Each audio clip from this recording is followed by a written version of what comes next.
Pemirsa, ucapan Ahok yang didakwa menistakan agama Islam terjadi pada bulan September tahun lalu saat Ahok yang ketika itu dalam kapasitasnya sebagai Gubernur DKI Jakarta melakukan kunjungan kerja ke Kepulauan Seribu. Ucapan itu memantik reaksi sebagian umat Islam dan Jumat 2 Desember 2016, jutaan umat Islam menggelar aksi damai di lapangan Monas yang dikenal dengan Aksi 212. Dan cara ini, saudara-saudara sekalian,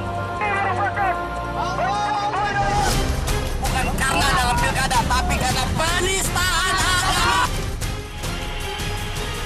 Kemajemukan bisa menjadi kekuatan yang maha dahsyat jika kita mampu menjaganya dengan baik dalam bingkai persatuan Indonesia.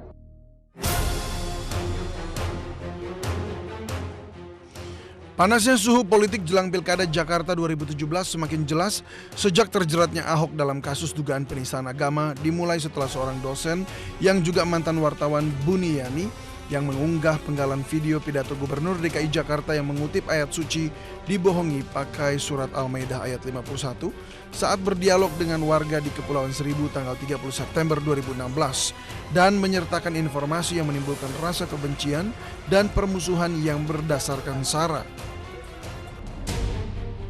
Pada tanggal 6 Oktober 2016, Ahok dilaporkan ke Bareskrim oleh Habib Novel yang diwakili oleh Akta. Tidak berhenti sampai di sana, Majelis Ulama Indonesia pun menyatakan sikap terkait pernyataan Ahok dalam video tersebut dengan mengkategorikannya menghina Al-Quran atau menghina ulama yang memiliki konsekuensi hukum. Ahok pun dilaporkan ke kepolisian dengan tuduhan telah menistakan agama Islam. Gubernur petahana DKI Jakarta pun meminta maaf. Ini saya minta media juga nggak usah teruskan untuk semua pihak yang ini repot, gaduh gara-gara saya sampaikan mohon maaf. Namun demikian permintaan maaf bertepuk sebelah tangan. Berbagai aksi protes dan tuntutan pun dilayangkan. Berbagai ormas Islam berdemonstrasi menuntut agar Ahok ditangkap dan dipenjarakan. Kapolri Jenderal Polisi Tito Karnavian pun memproses laporan masyarakat terhadap Ahok. Ahok pun meresponi dengan mendatangi Bareskrim untuk menjalani pemeriksaan. Sementara proses pemeriksaan saksi-saksi berlangsung, bagai bola salju, aksi demonstrasi dan protes semakin membesar dan akhirnya aksi 4 November pun digelar. Aksi yang bertemakan bela Islam kedua tersebut digelar di depan Istana Merdeka yang berlangsung tertib. Terima kasih kami sampaikan kepada para ulama, para kiai, para habaib, para ustadz yang telah memimpin umatnya yang menyejukkan sehingga sampai maghrib tadi berjalan dengan tertib dan damai.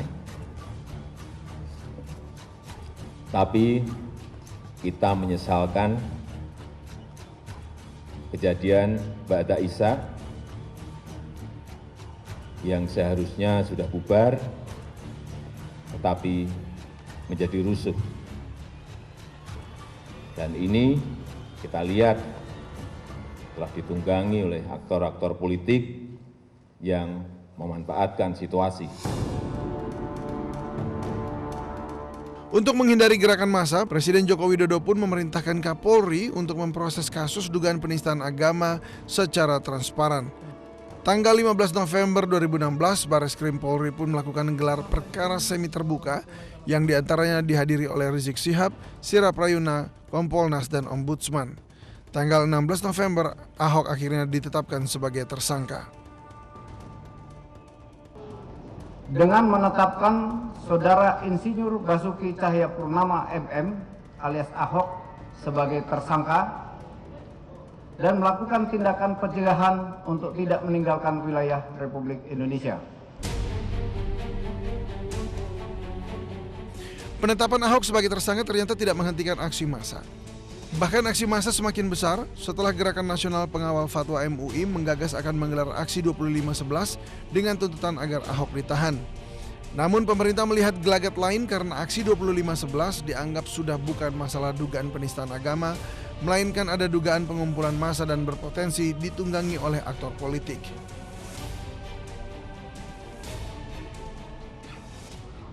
Namun mengingat sensitivitas masalah ini,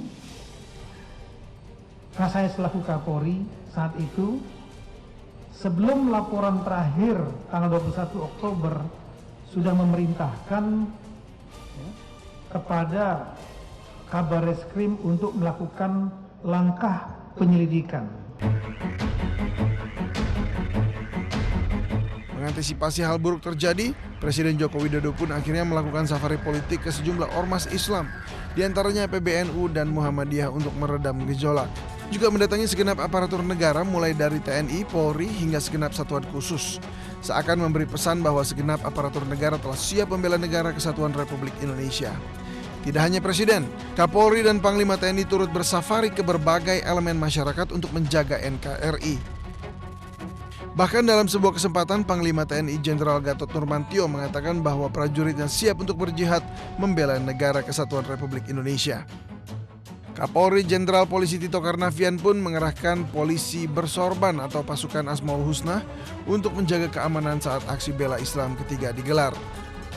Setelah sempat memanas dengan difasilitasi oleh MUI, Polri dan GNPF MUI bertemu untuk menyepakati sejumlah poin penting. Kapolri tidak mengizinkan salat bersama yang rencananya digelar tanggal 2/12 di jalan karena akan mengganggu lalu lintas yang bisa merugikan orang lain. Sebagai gantinya, Kapolri mengusulkan aksi salat bersama dilakukan di dalam areal Monumen Nasional dan kemudian disetujui bersama dengan GNPF MUI.